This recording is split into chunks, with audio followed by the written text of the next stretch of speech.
Okay, I guess we'll begin.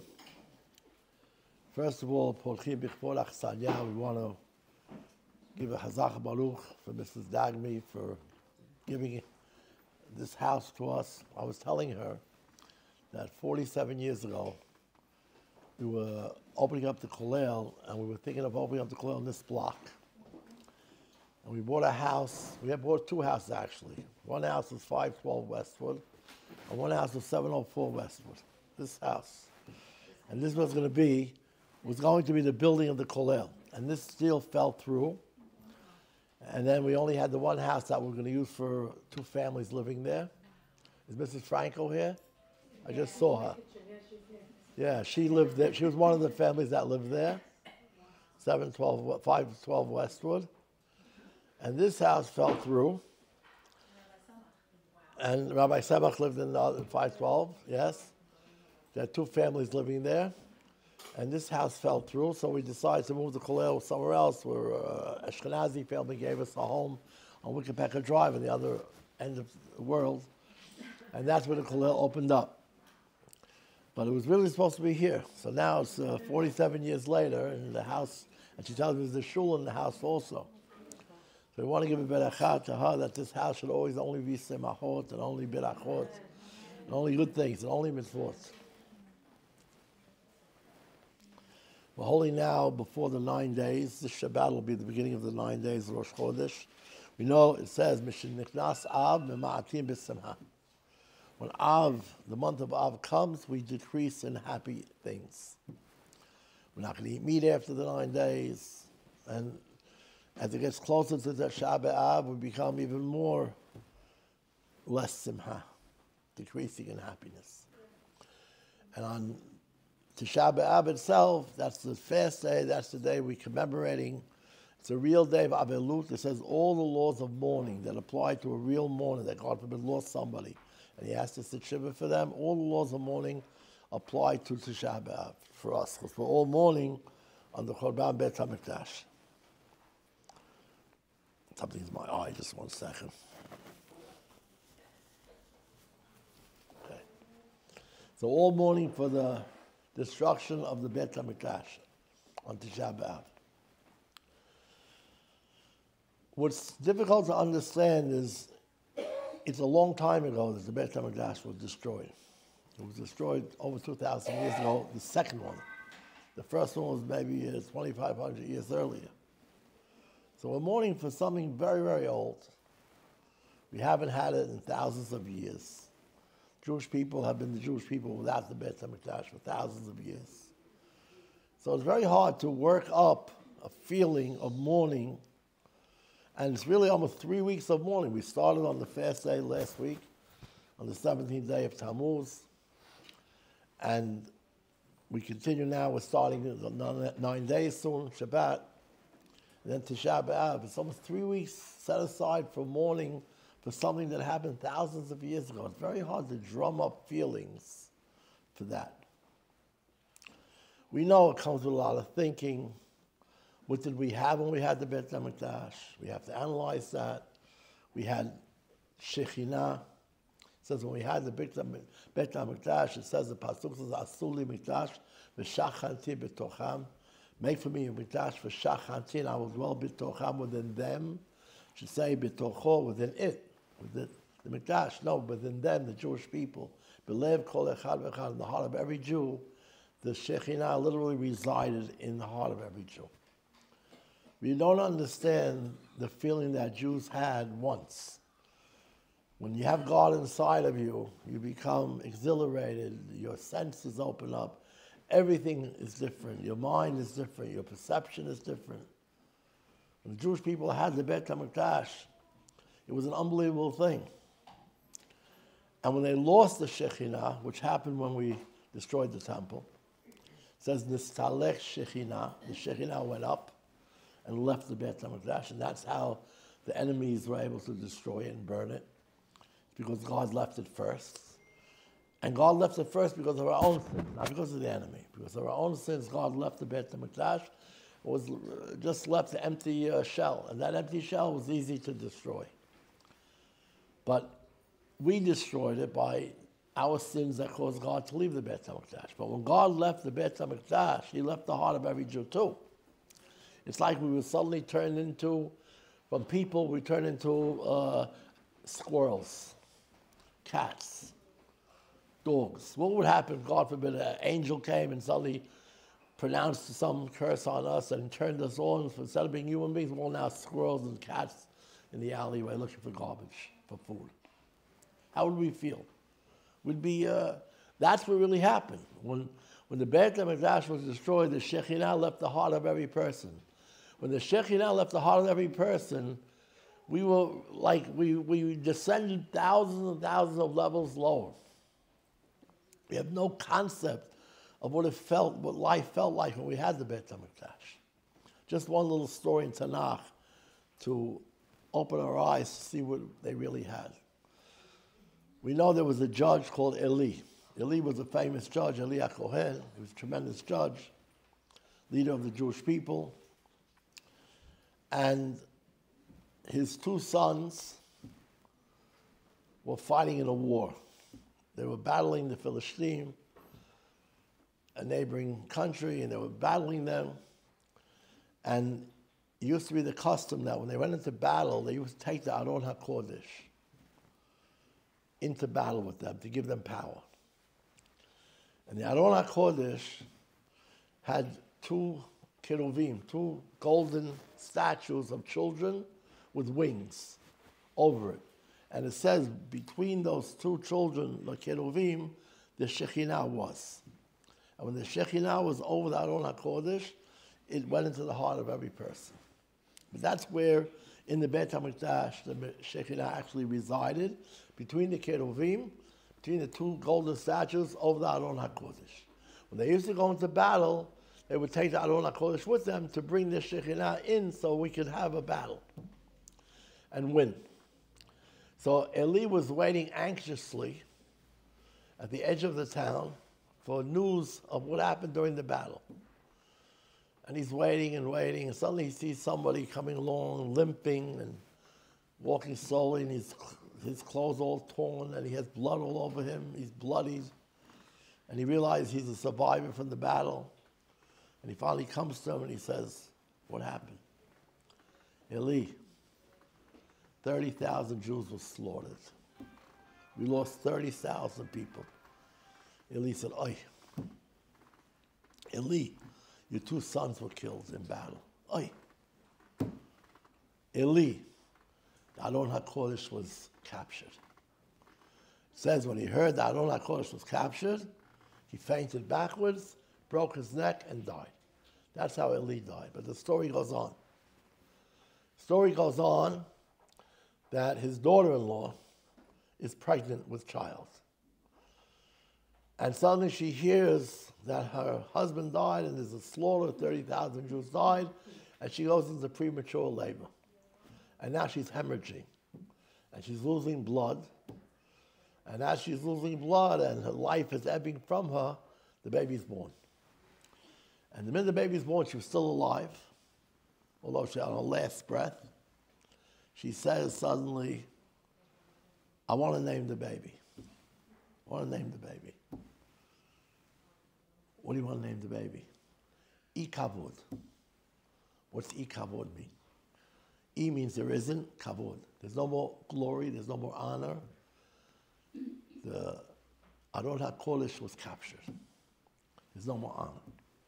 And she names the baby to commemorate the capture of the Aron HaKodesh of the Holy Ark. She calls the baby Ikavod. There's no longer kavod, there's no longer honor among the Jewish people. It was stolen, the Aron HaKodesh. That's what she says, Ikavod. And the question that the Mefarshim go into, she just heard that 30,000 Jews were slaughtered, which is an unbelievable tragedy. She just heard that her own husband was killed. Does she name the husband?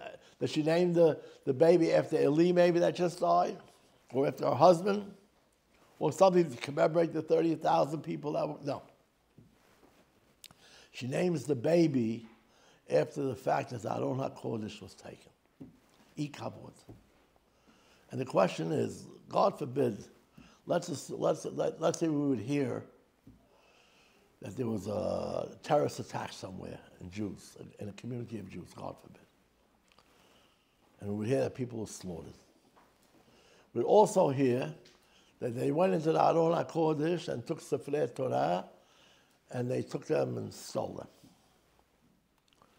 What would bother us more? That they took Sefrei Torah from the Aron HaKodesh, or that they killed Jews? There's no question that they killed Jews is a much bigger tragedy than losing Sefrei Torah from the Aron HaKodesh. Well, even though the Aron HaKodesh of old was a much holier thing than our Sefrei Torah today, true. But it's an inanimate object. It's made out of gold and wood. And it contains the Luchot, and it contains the Sefer Torah Moshe wrote, and it contains also the Shivrei Luchot, the broken Luchot from the first ones. So it contains a number of items, but they're all, as holy as they are, they're not human beings. They're not Jewish children. They're not Jewish people. So why is it that the two stories, Eli's death and her death and the naming of her baby, the main thing they're commemorating is the Aron HaKodesh was taken. That's the biggest tragedy. What about the tragedy that you lost 30,000 people? Isn't that a bigger tragedy? The Aron HaKodesh is holy, very holy, but it's not as holy as a Jew. Is it? Why? I remember my father-in-law, Rabbi Davis, who, by the way, this event is to raise money for the Yeshiva of Mountaindale, which is organized and founded by Rabbi Davis in 1961. I was from the founding members. This was over 64 years ago.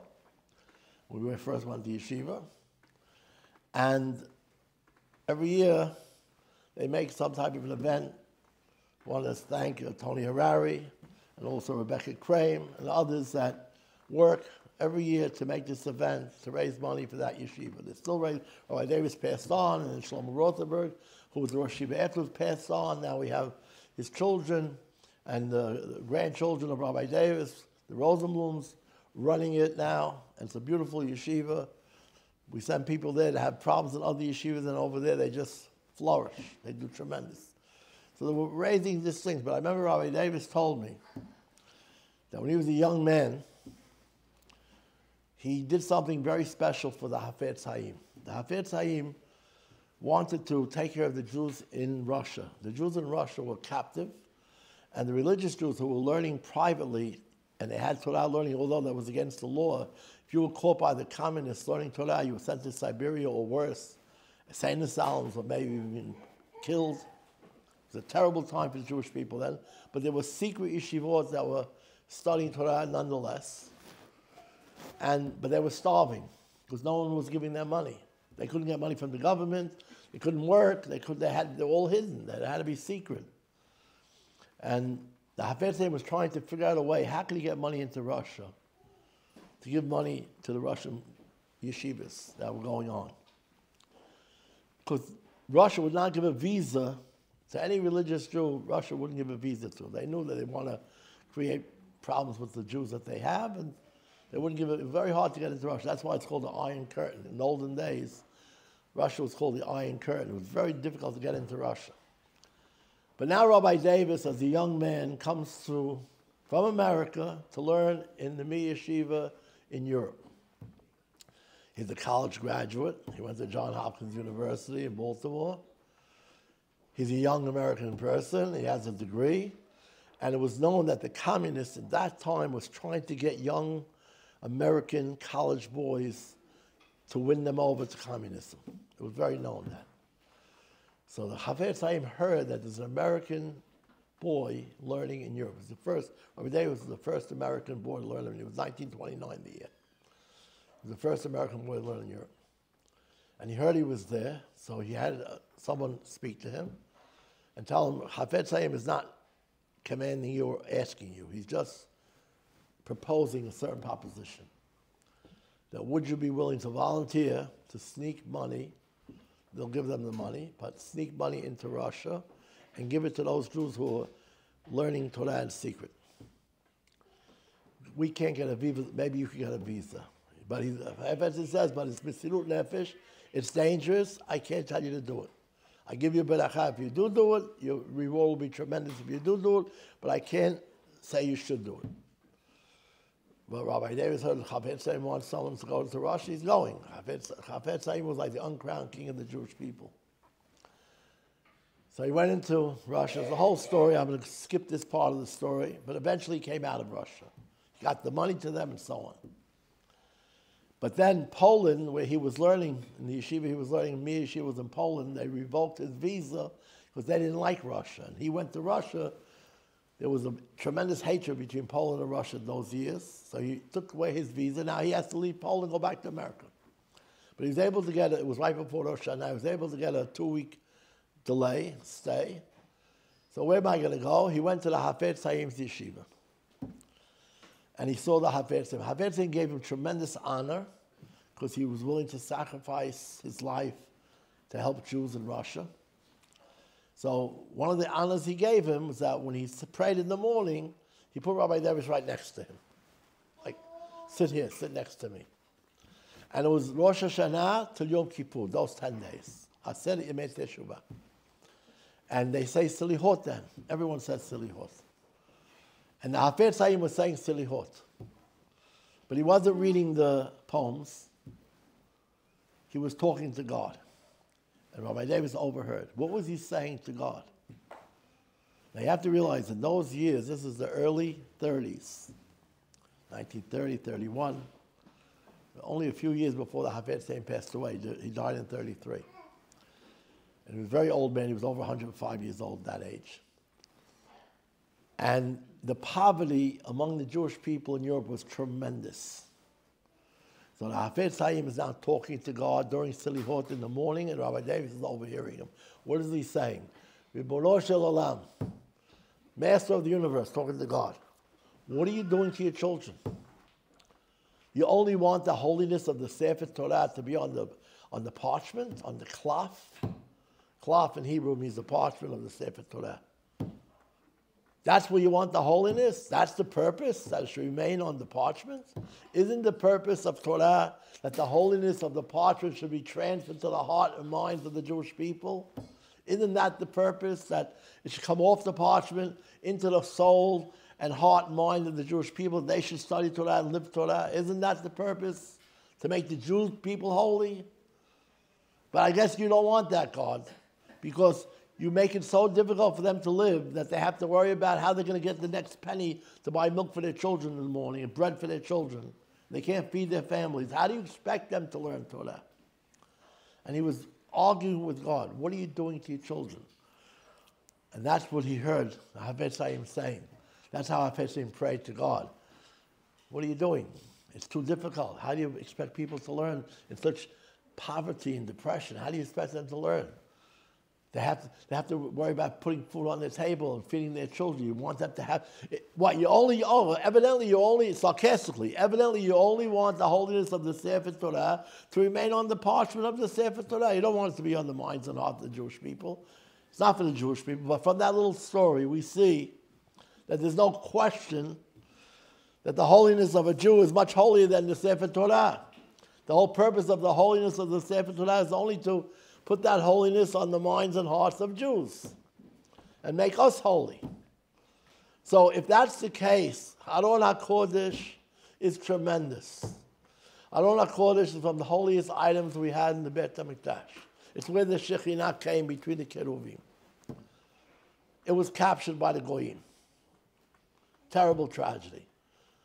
But that tragedy is worse than losing 30,000 Jews. That tragedy is worse than losing your own children. That tragedy is worse for the wife who named her child Ikavod. There's no honor because Aron HaKodesh was taken. That's more of a tragedy than losing all the people that were lost. A Jewish baby may be holier than Aron HaKodesh. A Jewish baby that didn't even do mitzvot, but intrinsic holiness, that's where the holiness of Torah really is supposed to be.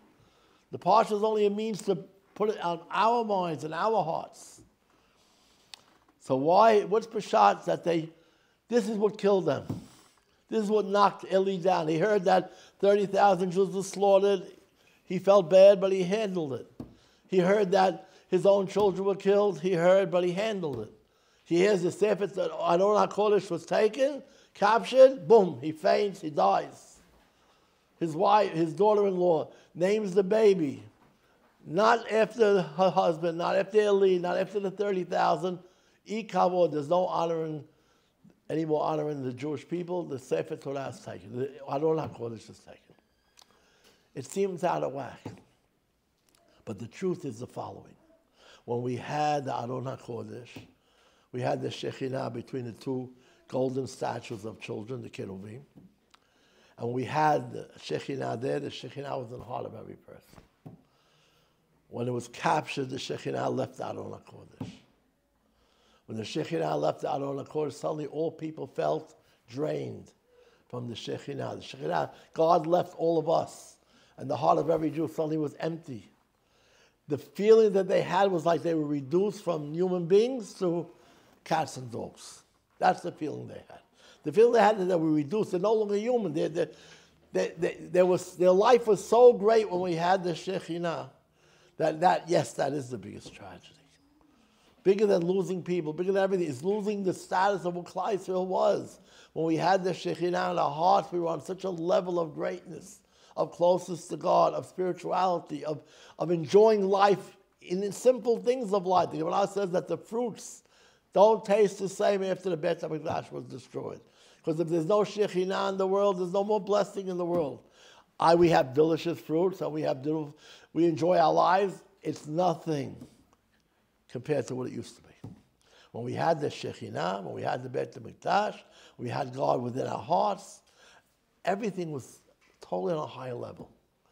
And that's what we have to think about to mourn properly what we're suffering for. Even though it's a very old mourning. We call that, the Gemara calls that Avelut Yishana. It's a very old mourning. It's thousands of years old that we're mourning. But that's the first thing. You only come about feeling that loss if you think into what we used to have. But it requires a lot of work. It requires a lot of thinking to arouse yourself to feel it. And it's not so easy. But there's a much better answer. The better answer is brought down in the Sifarim like this. When we had the Shekhinah among the Jewish people, we were on a totally different level of protection by God. Nations couldn't hurt us. We were like invincible. We were like Supermen. Sicknesses didn't happen. It was very rare to be sick. It was a rarity that there was sickness. It was a rarity for all the tragedies. But when we lost the Shekhinah, we not only lost the Shekhinah back then, all the sarot, all the difficulties of life throughout the last 2,000 some odd years, when we lost the temple, are all the result of not having the Shekhinah. There's a famous Medrash that the Gemara talks about. There was a lady in the neighborhood of Rabbi Gamliel. Rabbi Gamliel was one of the leaders of the Jewish people at the time, during the Roman period. He was a great man, a very great leader. He lived right after the destruction of the Beit HaMikdash. And there was a lady who lived right next door, and she had a son that got terribly sick and died. And every night she would cry. Every night she would cry for her son. And he would hear her crying, and he'd start to cry. When he started to cry for the destruction of the temple. And this happened every single night. He would hear her crying for her son. He'd start crying for the loss of the temple, of the Beit HaMikdash being destroyed, until he was not sleeping anymore. He was up all night crying because this lady instigated his crying. So they finally figured out a way. They moved the lady to a different apartment, away from his house, so he didn't hear anymore.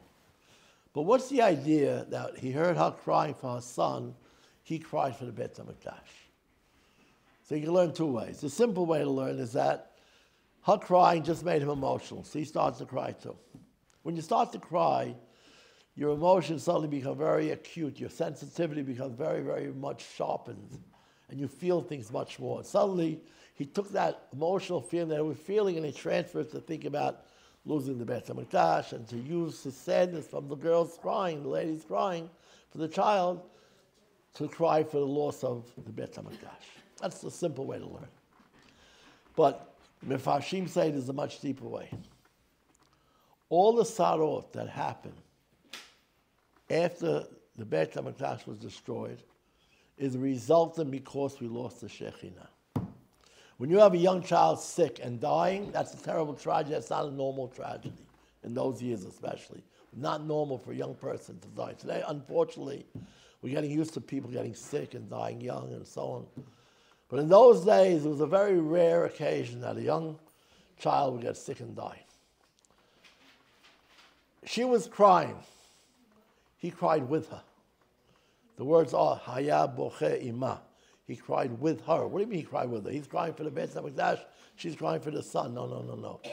He's crying for her son too, but he realizes that her son died a sickness at a young age only because we lost the Shekhinah.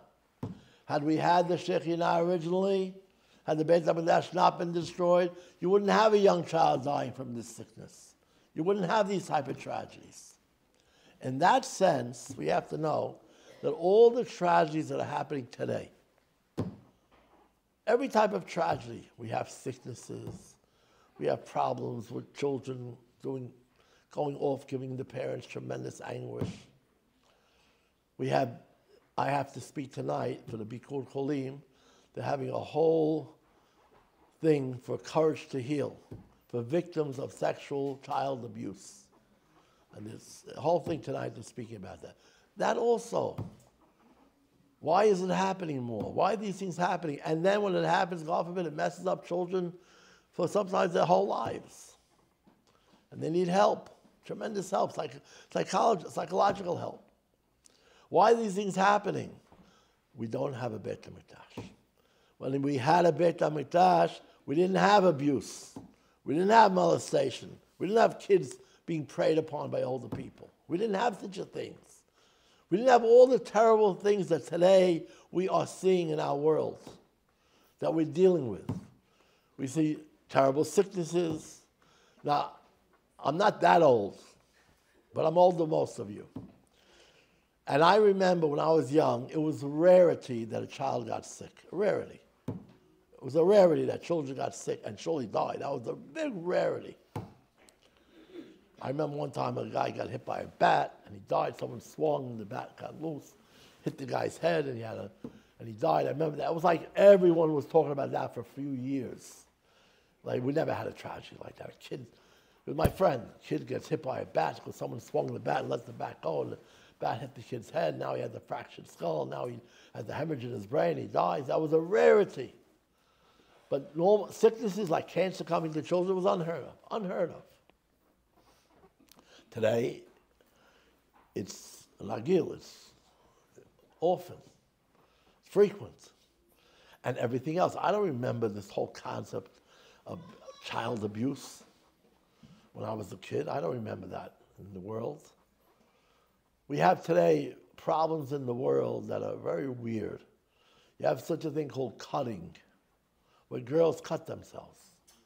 They cut themselves.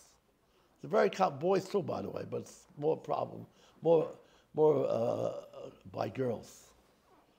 They cut themselves. Why do they cut themselves? I remember the first time I had an occasion to talk to somebody. A person came to me with a problem, and then she says, I cut.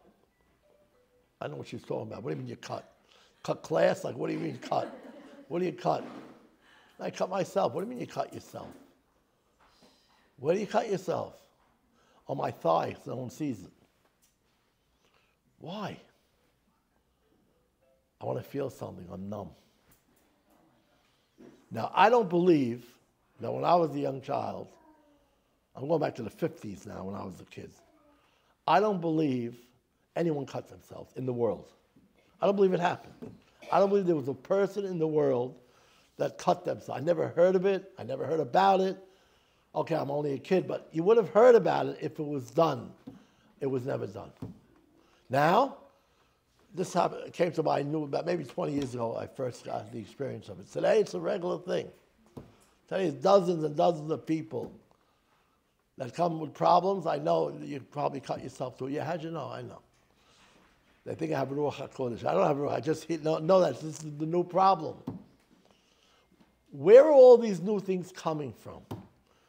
Chorban Beit HaMikdash. When we had the Shekhinah in Klal Yisrael, the Shekhinah went into the heart of every human being. When it went into the heart of every human being, people were lifted up. People were happier. You know what the Torah says about the power of Torah and mitzvot? We have a pasuk in Tehillim. Torah Hashem temimah, mishivat nafesh. The Torah of Hashem is complete, pure. Mishivat nafesh. What does that mean, mishivat nafesh? It restores your soul. It calms you down. No anxiety.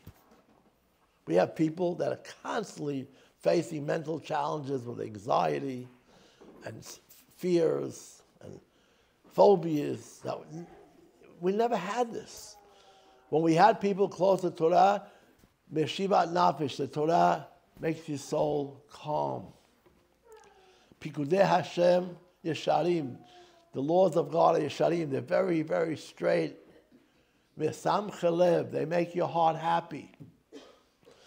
When the Jewish people were on the level that they were keeping the Torah, they were keeping the mitzvot, then it was Meshivat Nafesh, then it was Misam Chalev, then it was making, everyone was happy without anxiety, with calmness. When the Shekhinah was gone from the Jewish people because of our sins, Shekhinah, we weren't Zocher to have the Shekhinah went up, the Beit HaMikdash remained just a building now, it's no longer a holy building, it's just a building, and suddenly the enemy comes and is able to burn and destroy it. That's what we're mourning for. We mourn and cry. Every year should be a misped chadash. One of the poems, it says, B'chol shana b'shana. On Tisha B'Av, we make a hesped, we make a eulogy, misped hadash, a new eulogy. It's one of the lines in the songs that we say on the poems that we say on Tisha B'Av. What do you mean misped hadash? A new eulogy. You don't say a new eulogy. Say the same eulogy about losing Beit HaMikdash. On Pesach, when we talk about Sipur Yitzhak Mitzrayim, you're supposed to talk about Jewish people leaving Egypt. You give a new thing, you say the old things. Every year you say the same thing. You read the Haggadah, or whatever it tells in the Haggadah, you say over the same, and no changes whatsoever. What do you mean every year in Tisha B'Av, when you're making kinot and you're saying poems to commemorate your sadness and your avelut and your mourning, it's misped hadash. It's a new eulogy every year. What do you mean a new eulogy? But now you understand it. Because every year there's new problems. Every year we have new problems in the world. Like we said, abuse, cutting, this, all these different problems that didn't exist years before. Every year there's new problems. We have to cry one more time, a new eulogy on the Beit HaMikdash, because it's another resultant of the Beit HaMikdash being destroyed. This problem is a direct resultant of the Beit HaMikdash being destroyed and the Shekhinah leaving the Jewish people. And when the Shekhinah left the Jewish people, we have Chorban. There's a statement that says, an interesting statement. Statement says that Kol HaMitavel, all who mourn al Yerushalayim, Zocher v'ro'eh b'simchata, will be Zocher to see the happiness of the rebuilding of Yerushalayim. Kol she'eno mitavel, anyone who does not mourn on the destruction of Yerushalayim, enu zocher v'ro'eh, he will not be zocher to see b'simchata, the happy times. How do you mourn? It doesn't mean merely not eating meat. It doesn't merely fasting on Tisha B'Av. It means feeling it in your heart, feeling it in your mind. And we asked the question in the beginning, how do you come to feel these things in your heart and mind? How do you come to feel these things in your heart and mind if it's so long ago? And the answer is, you're not mourning only for what happened long ago. You're mourning for what's happening today in all the difficulties that are taking place in our world today. And you have to feel it, because only when you feel the pain really, and you sense it, it's not just mitzvah anashim l'madah, we're just doing things by rote, and we fast, but we don't think about anything. This is our avodah. But the purpose of this avodah, the purpose to feel what we once had, to feel that all the problems that are today are because what we lost yesterday. There was a very famous story brought down in the holy books, very authoritative books, that Plato was a great Greek philosopher, very famous Greek philosopher. When I was a kid growing up, I had 3 idols: Socrates, Plato, and Aristotle. Those 3 Greek philosophers, they used to talk about them in my studies as the 3 great Greek philosophers, but they also lived during the time of the destruction of the temple, the first one. And it's brought down in the Sefarim that there was a story about Plato came to Jerusalem right after the destruction of the temple. And Yirmiyahu, the prophet, who lived during that destruction, was crying and mourning right in front of the temple ruins. The ruins were behind him, and he was crying and crying and crying. So Plato came to his Yirmiyahu, the famous Hacham of the Jews, the famous wise man of the Jews, that they say you're so smart and so wise. I have 2 questions to ask you. Yes? Why are you crying on Etzim Bavarim? Why are you crying on stones and wood? So it's destroyed. Stones of wood. What stones of wood? Big deal. So it's destroyed. The Beit HaMikdash is destroyed. That's what you're crying over? That's number 1 question. And number 2, it's over. It's past. We don't cry at things that happened already. Spilt milk. You don't cry over spilt milk. Something bad happened. It's in the past. You don't cry over things that happened in the past. What's the purpose of crying over it? It's gone. It's done. Next. Move forward. Those are the 2 questions that Plato, this big philosopher, Greek philosopher, asked Yirmiyahu. Yirmiyahu told him the answer like this. He said, I want to answer, you're a very big philosopher of the Greeks. I've heard about you too. Big philosopher. Do you have any unresolved philosophical questions that you still don't have the answers for? He said, of course. He goes, so tell me a few of them, and I'll answer you. He says, no one in the world can answer my questions. He says, tell me. So he starts to tell him 1 question, 2 questions, 3 questions, 4 questions, 5 questions. He starts to tell him all his different questions in his philosophy. And Yirmiyahu, 1, 2, 3, answer to 1 is this, answer them like in seconds he answered them without any, right away answered them. And he was startled, Plato. He couldn't believe that a person, especially a Jewish rabbi should know the answers to the most deepest philosophical questions and problems. And he was able to give me answers 1, 2, 3. And he looked at him startled. He said, why are you shocked? All of the wisdom that I had to answer these questions came from these stones of wood and stones and wood that you said, why am I mourning over wood and stones? All my wisdom came from there. Which means, by the way, that when we had the Shekhinah in the heart of every person, we had the Shekhinah in the Beit HaMikdash, and consequently then, after, in the heart of every Jew, not only was God was in your heart, you were smarter. You had wisdom in your heart. You had suddenly secrets of knowledge that nobody knows. We have no idea of the greatness that the Jewish people once had when we had God within us. And therefore, we have to really, on these days that we're mourning this loss, which is the resultant of all the problems we have today, also a direct resultant of that loss. We have to figure out, so how do we bring him back? How do we bring back the Shekhinah? And therefore, our main focus during this time of realizing the loss that we have had, and that all the problems that we're seeing today, problems that we've never had to deal with in earlier generations, are all a result because we don't have the Beit HaMikdash, and we don't have our God within us anymore. So how do you bring back God within us? How do we do it? And the Gemara says very simple. You have to start going in the Derech HaTorah. Start doing mitzvot with feeling.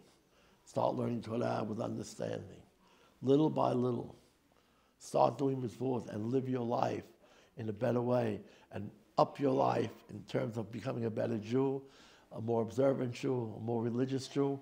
And that little by little brings the Shekhinah first into your heart before it goes to Beit HaMikdash. When all the Jewish hearts are filled from their Teshuvah, then the Shekhinah comes back into the Beit HaMikdash, and then suddenly the Beit HaMikdash will be rebuilt. So we're really building the Beit HaMikdash by our daily actions, daily. And therefore, the time that we're talking about now is really a time of reflection of how to live better as a Jew. Because we'll be the beneficiaries. We'll have Meshivat Nefesh. We'll have no anxiety. We'll have Misamche Lev, happiness in our hearts. We are the beneficiaries of all the benefits. It's not we're serving God. We're really helping ourselves. It's true, God is great. And therefore, He tells us, I want you to serve me by helping yourself. I want you to serve me by doing things that will make you happier. That's what God's telling us. And that has to be our thoughts during these 3 weeks. And as we come closer now to the 9 days. Thoughts that our deeds can affect how the world is. Our deeds can affect all the problems in the world. You have so many problems in the world. You have wars in the world. We have still, the hostages are still in Israel and Gaza. We still have situations. We're still fighting. And every day, by the way, soldiers are dying. Every day I get reports of soldiers being killed. Every single day. It's not over yet. The war's still going on. We still have problems.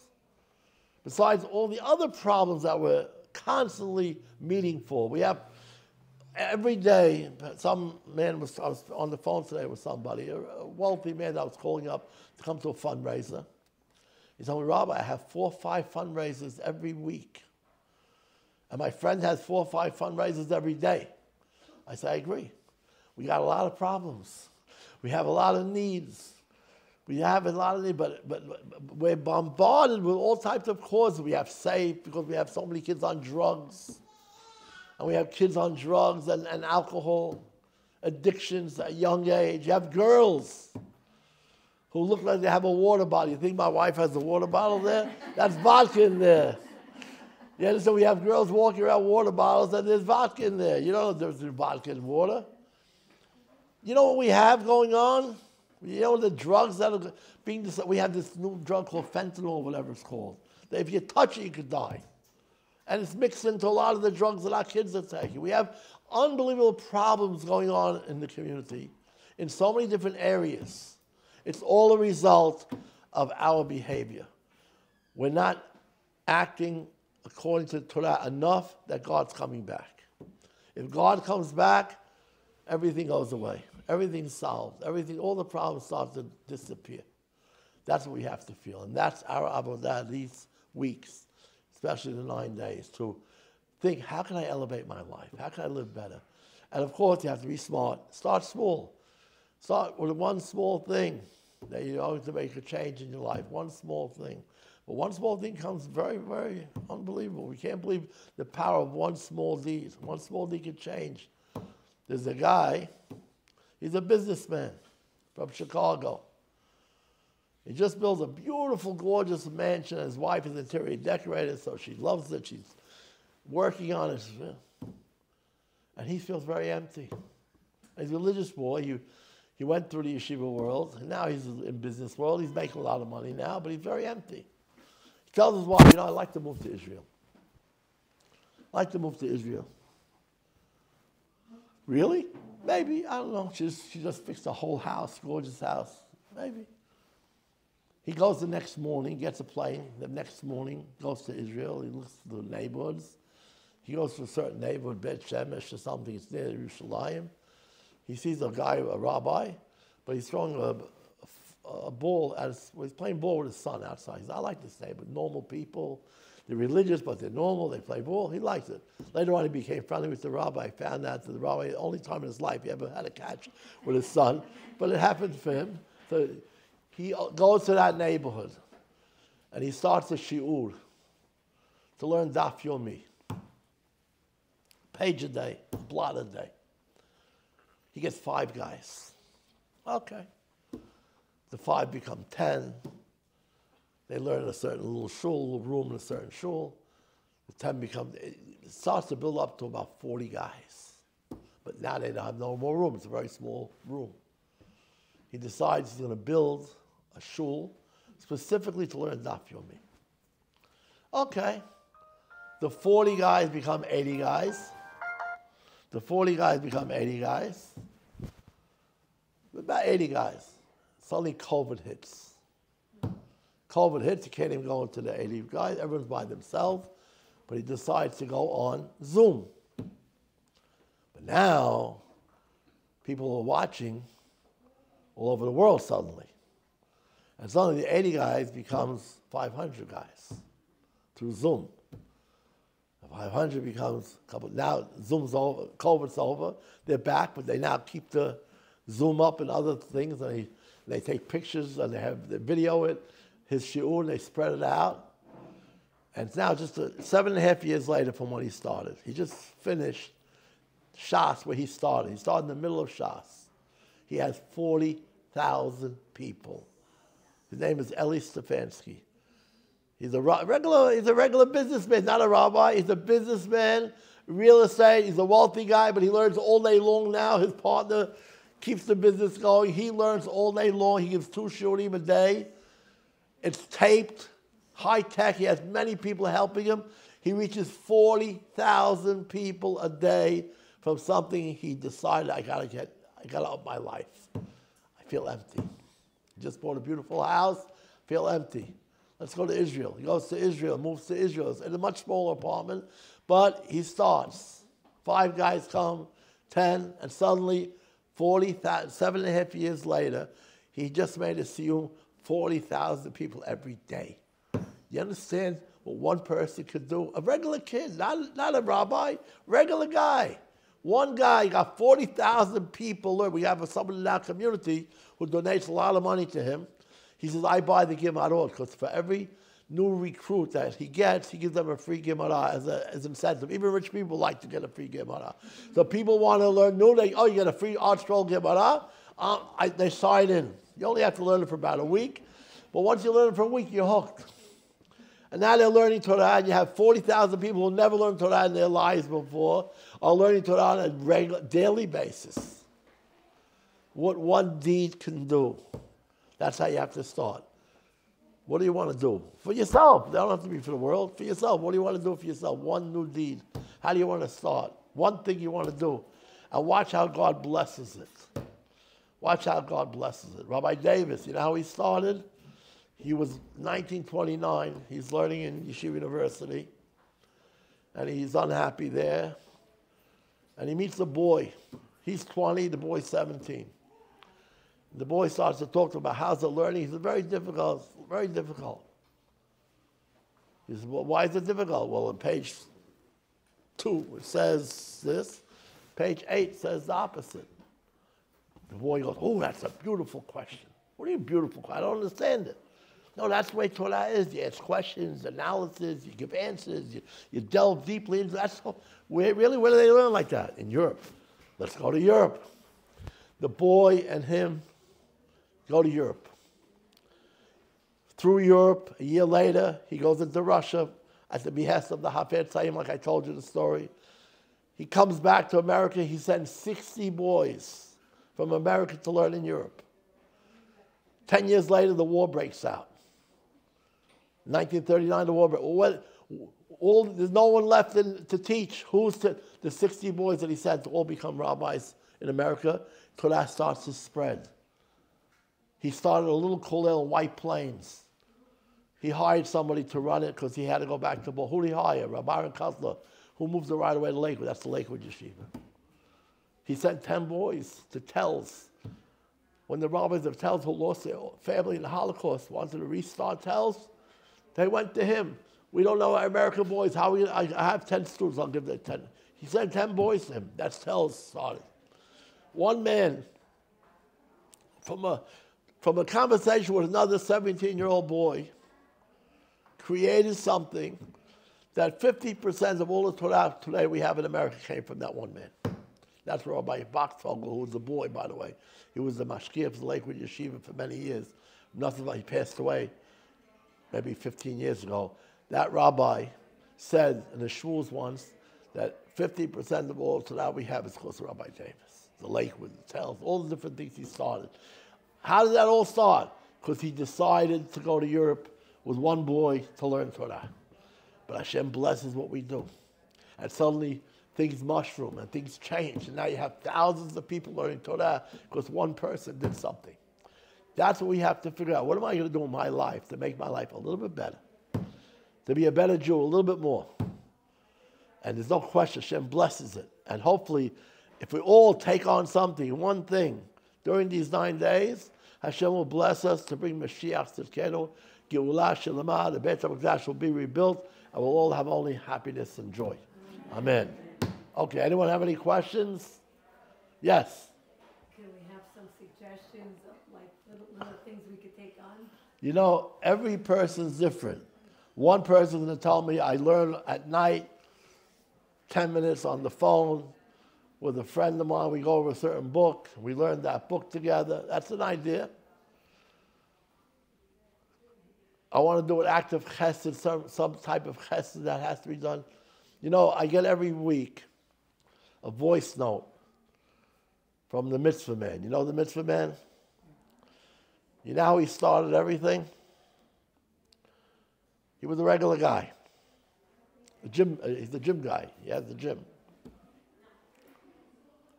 He wants to play basketball one day. It's raining. It's Shabbat. It's raining.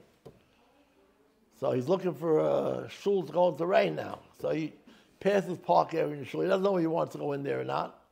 But he goes in there. The president of the shul comes over to him. Oh, how are you? You want a talet? What type of talet you want? You want the silk ones? You want the woolen ones? Very nice.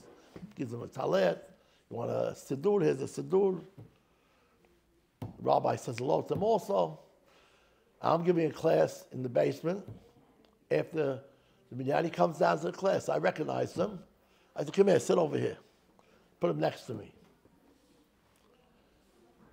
He got a little bit turned on from that. He liked it. He came back the next week. He started to come back. He's becoming religious now. Becoming religious, he decided he wants to do chesed. So he lived in Brooklyn. He walks to there was an old age home on Cropsey Avenue. He walks all the way from where he lives in Bedford Avenue to Cropsey Avenue to go to old age home to help somebody with a minyan. But from that, he finds out they need taletot, books. He buys them books. And little by little, he starts to do every week chesed, chesed, chesed. He now has a tremendous organization. He emails people whatever he wants. They give out millions of dollars a year. He has people giving him money. People do chesed. They have Holocaust survivors that need to go shopping. He puts on his email, anyone want to drive a Holocaust survivor to go shopping for an hour? 20 volunteers. But he has miracles upon miracles. Every week he tells me a story. I can't believe the zechut he has. Suddenly he needs a certain type of machine. Suddenly someone calls him up. I have this machine in my father's house. I want to get rid of it. Does anyone need it? The same machine that someone asked him 10 minutes earlier. These are stories like this every week. You see open hashgacha, and now he's saving millions of people, helping millions from an idea he wants to help people. You start small with any little thing. I can't tell you what to do. And you'd be surprised how Hashem blesses what you do and gives you koach. I want to tell you we all know the famous line, "B'derech she'adam rotzeh la'lechem u'lechin oto." In the path that a person wishes to go, they lead him. The Masha asks the question, what do you mean they lead him? God leads him. It should say, "B'derech she'adam rotzeh la'lechem." In the path that a person wishes to go, HaKadosh Baruch Hu molicho. It should say Hashem leads him. What do you mean molichin? They. Who's they? What do you mean molichin oto? The path that a person wishes to, they lead him. Who's the they?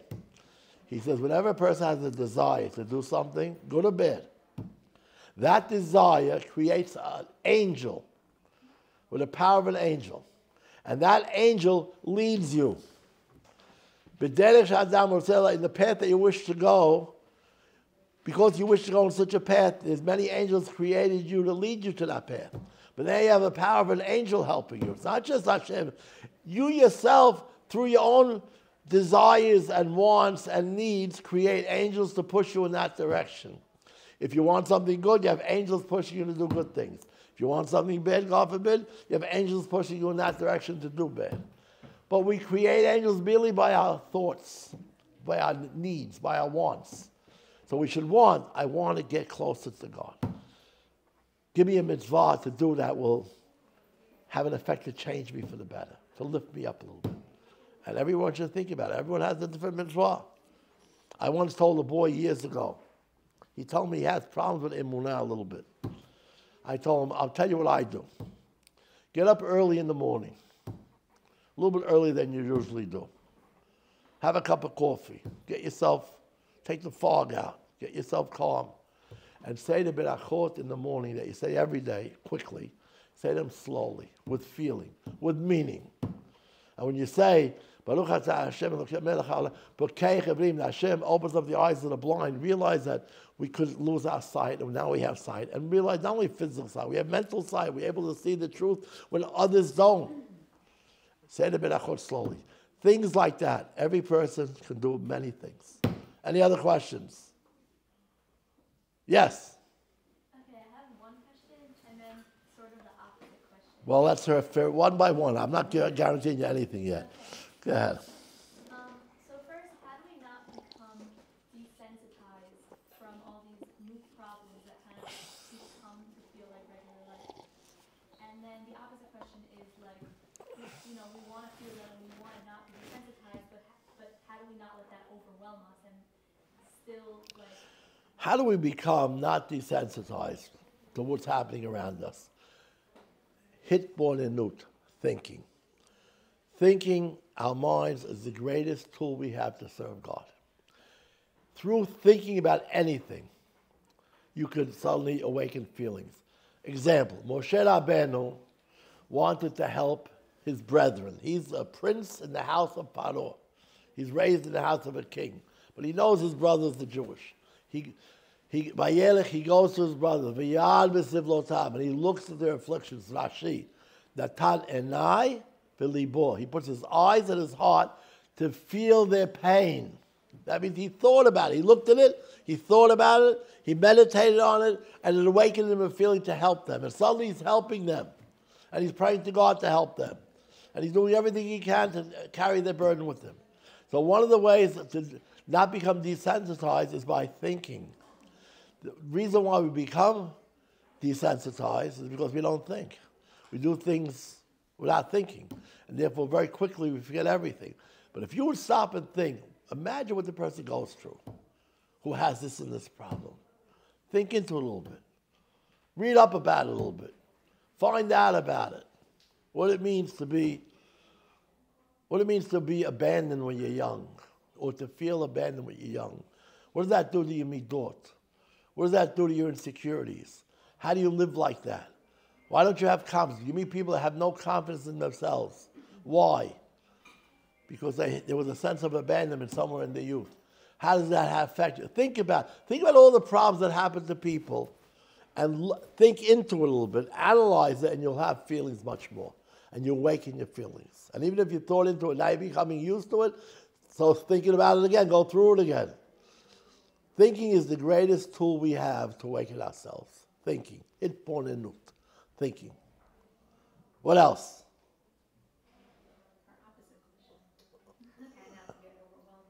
You don't get overwhelmed by thinking. Same way. I gave you one answer, a 2-in-1 shoe polish, they'd call that. Yes? Rabbi, when did Moshe Rabbeinu find out that he was Jewish? Oh, he found out when he was very young, when he was being nursed by his mother. As a baby. As a baby, he was told, Miriam came to Bat Paro, and she saw he couldn't nurse. And she tried to get people to nurse him. He wouldn't accept the milk from anyone. So she asked the princess, you want me to find a Hebrew woman to nurse her? He goes, yes, okay. Took it to the mother. And his mother nursed him. When she nursed him, she started to give him over all the mitzvah of who we come from, who we really are. So he always knew we're Jewish. So where did he stay by Paro? He stayed by Paro because that's where he's being raised. I got a better one for you. But I'm going to tell you this, it's going to be a big bomb to you. Ibn Azai asked the question, why did Hashem cause it to be that our greatest man, Moshe, was raised in the house of a king? Such a king, Paro. You know the answer? What's the answer? Yeah, the answer is because he knew Moshe was destined to lead Yisrael. Moshe could not lead Yisrael out of Egypt with the mindset of a slave. you had to have the mindset of a king, of a leader, to take the people out, and also to be able to, when we left Egypt, we were 40 degrees below, because we were slaves, we were 40 degrees below being able to accept Torah. So what happened is when Moshe took us out, he not only took us out as a leader, but he also gave us the ability to receive each of the 40 steps until we had the zechut to receive the Ten Commandments. So you're saying in general very good, but my question to you is the following. He learned in the house of Paro steps to lead to Kedusha. Paro is Paro Harasha.